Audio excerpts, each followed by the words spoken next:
Now, when I first read the topic of this message and I thought it was got to be about obedience, I was wrestling with God. I was like, what do you want me to share with that? And I came across in my own prayer time in the morning, I want to read a reflection that I've written up before. And I came upon this one, just a random one. And it's called, I love and serve God with my whole heart. I wrote this a while ago. I read it and it's like, God, I really messed up. I forgot this about obedience. Okay? So it says, I love and serve God with my whole heart. I love and serve God with my whole heart. I love the Lord my God with all of my heart, all of my soul, all of my strength, all of my mind. I love my neighbor as myself. I decide to love and serve God.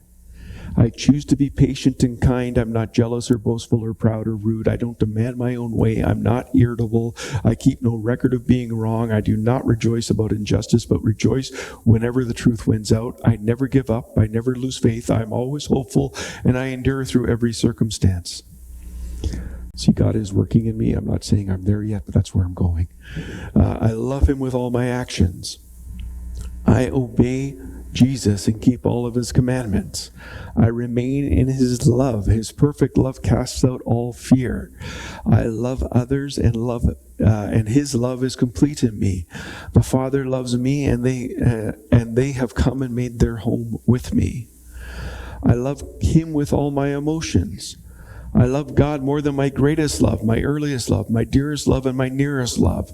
I love him because he first loved me. I don't love the world or the things of the world. I know the love of the world squeezes out the love of the Father. I have given up wanting my own way, wanting everything for myself, wanting to appear important. The lust of the flesh, the lust of the eyes, and the pride of life have no rent-free space in my brain. I have chosen and I show that I know and I love and I serve God with all my heart. And the reflection question was, would others say, I've been loving and serving God lately?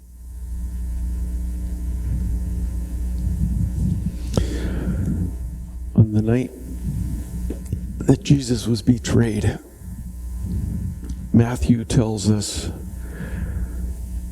that Jesus told his disciples that one of them would betray him.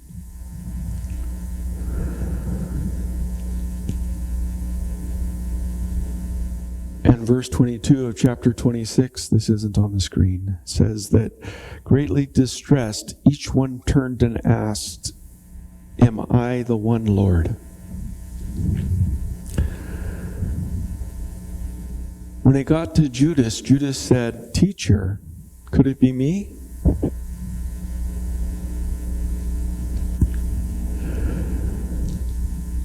All of them have been with Jesus. All of them have experienced his love. All but one called Jesus their Lord. And the one who didn't thought he was a great teacher, but didn't make a difference in his life. We can talk about love until the world hears us and believes us, even though they don't, because they don't see us love. I guess it all comes back to this when we talk about obedience. Is Jesus Lord of all? Is he Lord of my time in the day-to-day of my everyday? Can he have that moment between moments, those time between times when I just want to connect with him and be aware of his presence?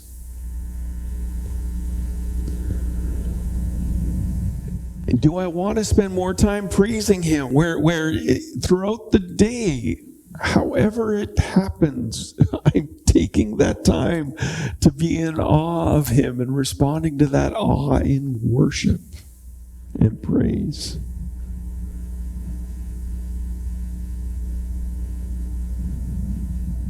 Do I look at the past of my day? At the end of the day, do I look at my day? Do I think about the next day and say, God, how can you be Lord of my day better?